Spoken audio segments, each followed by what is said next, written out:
तई माँ ने फिर से अपनी चाल चल दी थी। उन्होंने ईशा को एक बार फिर नौकरानी की तरह काम में लगा रखा था। हाथों में झाड़ू, चेहरे पर थकान और आंखों में एक चुप्पी जो बहुत कुछ कह रही थी। तभी हवेली के दरवाजे पर कदमों की आवाज गूंजती है। सूरज अंदर आता है। जैसे ही उसकी नज़र ईशा पर पड़ती है, वो एक पल के लिए रुक जाता है। उसके चेहरे पर हैरानी और गुस्सा दोनों साफ दिखाई देते हैं। वो सीधे ताई माँ के पास जाता है और बिना किसी हिचकिचाहट के कहता है, ईशा मेरी सेक्रेटरी है, उससे घर के काम करवाना गलत है। ये सुनकर ताई माँ के चेहरे का रंग बदल जाता है। उन्हें उम्मीद नहीं थी कि सूरज इस तरह उनके सामने खड़ा हो जाएगा। लेकिन उस पल ईशा के दिल में कुछ और ही चल रहा था। उसकी आंखों में हल्की सी चमक आ जाती है, क्योंकि शायद पहली बार सूरज ने उसके लिए खुलकर आवाज़ उठाई थी। लेकिन ये सुकून ज़्यादा देर तक नहीं टिकता। कुछ ही देर बाद जब सूरज ऑफिस जाने के लिए हवेली के आंगन में निकलता है, ईशा हिम्मत जुटाकर उसके पास जाती है। वो धीरे से कहती है, मुझे आपसे एक ज़रूरी बात करनी है, पापा जी के पैरों में बहुत दर्द है। लेकिन सूरज उसकी बात पूरी होने से पहले ही भड़क उठता है। अपनी हद में रहिए मिस ईशा। उसकी आवाज़ में गुस्सा साफ झलकता है। मेरे परिवार के मामलों में दखल देने की कोई ज़रूरत नहीं है। मैं इस घर का बेटा हूं और आपको मुझे मेरी जिम्मेदारियां समझाने का कोई हक नहीं है। कोई हक नहीं है। ये शब्द जैसे ईशा के दिल में तीर की तरह चुभ जाते हैं। एक पल के लिए उसका गुस्सा उफान पर आ जाता है। उसके दिमाग में वही तस्वीर घूमने लगती है, उसकी शादी की असली फोटो। वो फोटो जो साबित कर सकती है कि उस दिन मंडप में आकाश नहीं, बल्कि सूरज ही उसका दूल्हा था। वो उसका असली पति है। बस एक क्लिक और सब कुछ बदल सकता था। लेकिन ईशा अपने हाथ रोक लेती है। वो हालात को देखती है और चुपचाप वहां से चली जाती है। कभी कभी सच बोलने से ज्यादा मुश्किल होता है उसे सही वक्त तक छुपा कर रखना।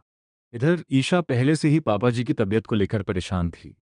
लेकिन जब वो अपने घर पहुंचती है तो उसकी चिंता और बढ़ जाती है। वो देखती है आकाश और आरव साथ बैठे हुए हैं। दोनों के बीच कुछ गहरी बातचीत चल रही है। ईशा के मन में तुरंत शक पैदा होता है। ये दोनों जरूर कुछ बड़ा प्लान कर रहे हैं। और सच में उसका शक गलत नहीं था। अंदर आकाश धीरे धीरे आरव के दिमाग में जहर घोल रहा था। आरव, तू यहां क्यों रुका है? आकाश उसे भड़काते हुए कहता है, ये सूरज कभी तुझे अपने बिजनेस में आगे नहीं बढ़ने देगा। वो हमेशा तेरे रास्ते का कांटा बना रहेगा। धीरे धीरे ये बातें आरव के दिमाग पर असर डालने लगती हैं। गुस्सा, शक और अहंकार तीनों मिलकर उसकी सोच को धुंधला कर देते हैं। और आखिरकार वो एक बड़ा फैसला ले लेता है। वो काव्या का हाथ पकड़ता है और तय करता है कि वो हमेशा के लिए गुलाब हवेली छोड़ देगा। उधर हवेली में अरविंद जी नीचे उठते हैं और अपने पैरों पर लगा हुआ लेप देखते हैं।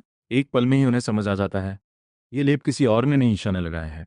उनके चेहरे पर सोच की लकीरें उभर आती हैं। क्या सच में 1 साल पहले जो हुआ उसमें ईशा की कोई गलती थी, या वो किसी बड़ी साजिश में फंस गई थी?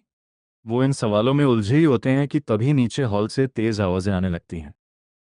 ताई माँ चिल्ला रही होती हैं और सामने आरव अपना बैग लेकर खड़ा होता है। काव्या उसके साथ है और दोनों जाने के लिए तैयार हैं। तभी सूरज वहां पहुंचता है। वो आरव को समझाने की कोशिश करता है, अभी गुस्से में फैसला मत लो, पहले खुद को संभालो। लेकिन आरव अब सुनने की हालत में नहीं है। वो ताना मारते हुए कहता है, अब तुम मुझे सिखाओगे? अरविंद जी भी नीचे आते हैं। दामाद जी, ये आप क्या कर रहे हैं? लेकिन कोई भी शब्द आरव को रोक नहीं पाता। वो काव्या का हाथ पकड़ता है और हवेली छोड़कर चला जाता है।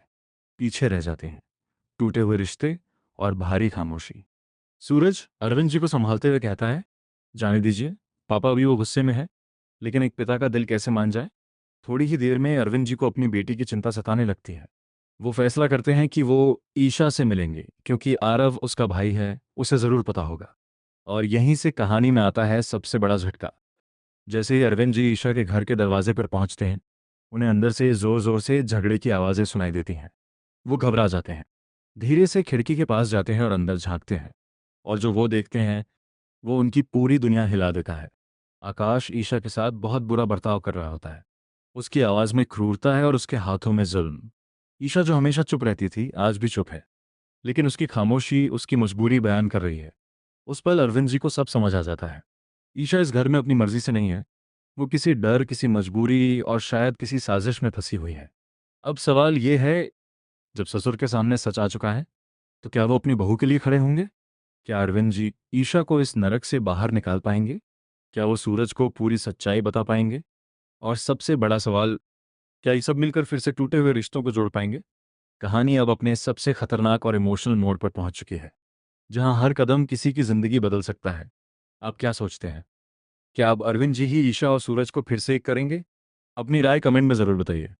और अगर आपको ये स्टोरी पसंद आई हो तो वीडियो को लाइक करें और चैनल को सब्सक्राइब करना बिल्कुल ना भूलें।